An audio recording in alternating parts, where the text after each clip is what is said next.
everybody. So, I'm going to break down another board game. And the cool thing about this particular board game is that it's people needing to work together. Now, growing up, we're all conditioned to play games where you have to compete against other players. I know for the longest time, the idea of working with the people you're with to beat the game itself seemed very foreign, almost kind of like it felt like it was something that was mainly in a video game. However, this one's a little different. And the first time I played it, I absolutely loved it.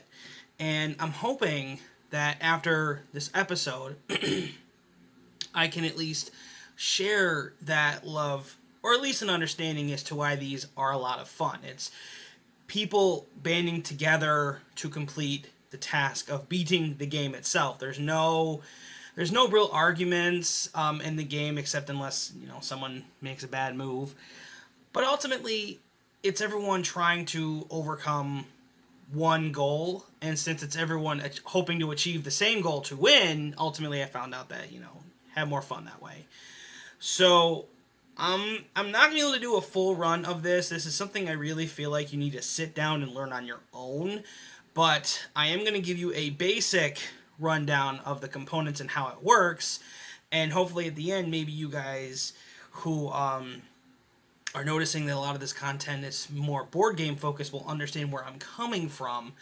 No fancy get up, no expensive setup here. This is just a guy who's really come to appreciate and love board gaming over the last year, just trying to showcase a little bit of it. So, if I remember correctly, so far we've done Catan. I've showed you how to make characters in D&D. King of Tokyo, I believe, was another one. I did a comparison between Joking Hazards and Cards Against Humanity, and I wasn't really necessarily happy with the quality on that one, mainly because the ending clip I needed was corrupted at the last moment, and by the time I got finished editing it, I just kind of said screw it and kind of gave up. So I'm hoping this turns out better. But anyway, let's get into it. I'm going to show you how to play a beloved game that I had my family play for the first time, and they absolutely adored it, and that is Pandemic. Yep. You know you're running a cheap setup when you're trying to make sure the glare from the light is not making try not to cover up the. Yeah, this is going on much later than it needs to. So let's get into the components. So this right here is the setup for Pandemic. Now, there's a lot going on here, and I'm going to be breezing through a lot of it, but just understand this. The core idea of the game is for yourself and however many people you're playing with to all find a way to cure and eradicate diseases. Now, the rules say to cure all 4 diseases, which are outlined down here, and for display purposes, I actually have these cool little petri dish containers to hold all these pieces. Otherwise, the game itself has little Ziploc baggies you can put all the cubes in, and you'll notice they're pretty small, little plastic cubes. The older version of the game, I believe, has little wooden blocks. So, I mean, pretty much, you can be whatever you want as long as they're matching the color of the diseases on the table. They don't have names. You can name them whatever you want. But they're also down here, which you'll be using to label if they are cured or eradicated. Now, really, really simple concept. You're all going to be drawing different roles. Each person will have a different role in the game. The rules say you pick it at random. However, if you like to play a little differently, I'd say, look through the roll cards, see which one would work best for you. Like this character here makes it so that if you're in an area that gets that has to have a disease cube put on it, it stops it from doing that. This one cures locations a lot faster.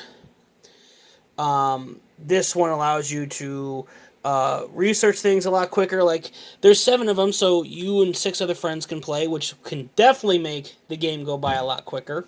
They also come with these really neat action cards, which allows you to understand what constitutes an action.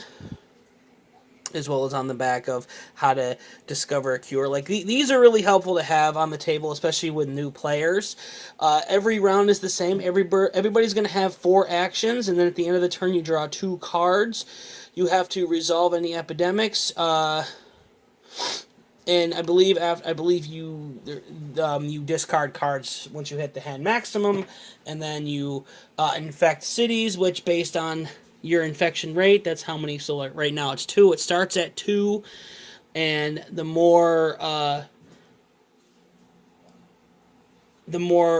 these cards that you draw from this little deck down here, epidemic cards, that increases the infection rate, and the higher the number is, the more cards you draw, meaning the more cubes you put down. How infection spreads is really simple. If I were to draw a card off of here, like let's say what do we got here?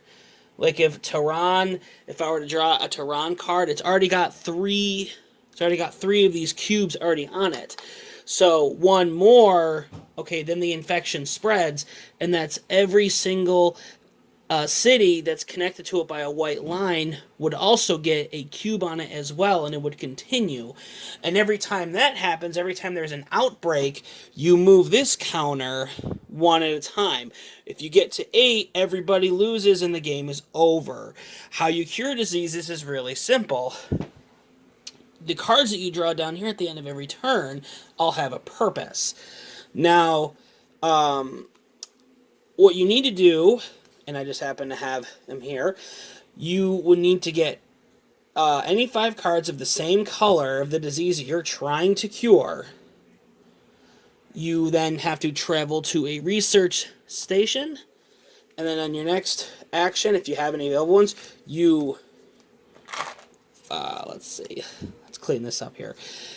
You then put that there, and then that ends up curing the disease. You move it from down here to over here, and if I were to, let's say over the next turn, move over here, and I end up removing all of the cures, or I'm sorry, all of the disease cubes, it will then become eradicated, which means that if I were to draw any cards up here that have any of these towns listed in the black, then a disease could not spread because it's eradicated. The rules do say you play until all 4 diseases are cured.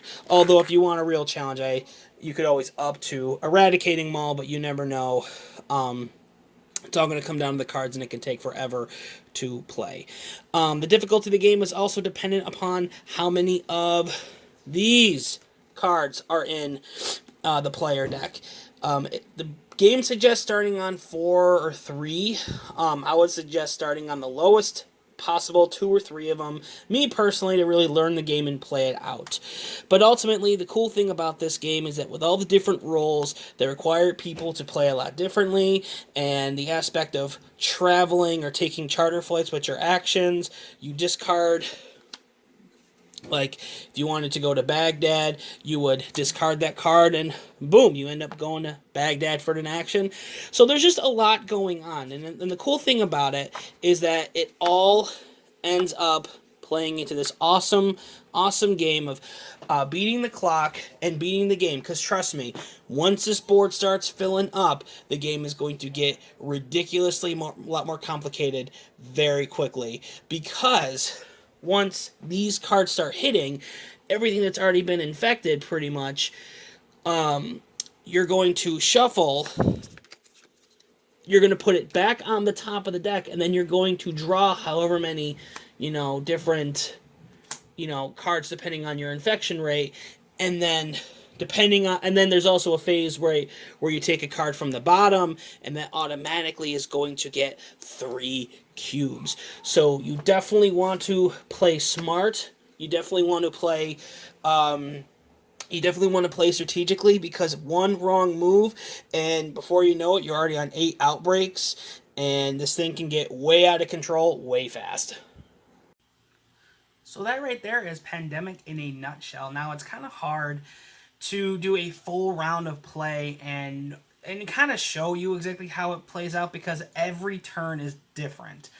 I will recommend, again, this is something where I recommend checking out the Steam version. That's really easy to learn.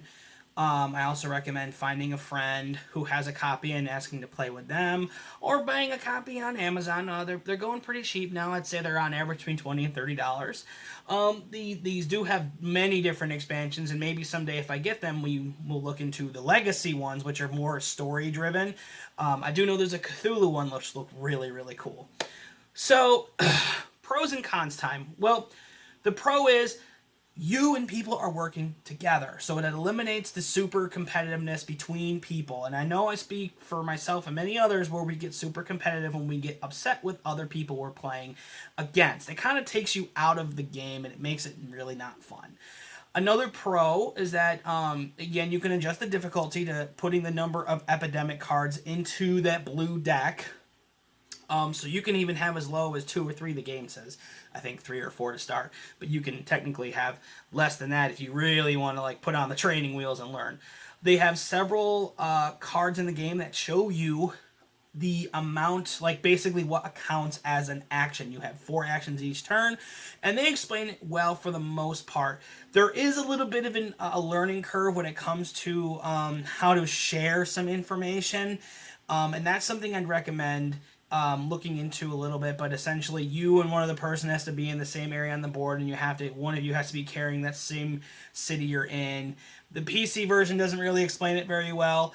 Oh, the con of this game is that there's a chance you're going to lose more than you win. But ultimately, I think in this, the pros definitely outweigh the cons. And I say this is a pretty fun game to learn. It's a game you'll have fun playing, even though you may not be winning, because you and your friends essentially are living out the plot of Outbreak.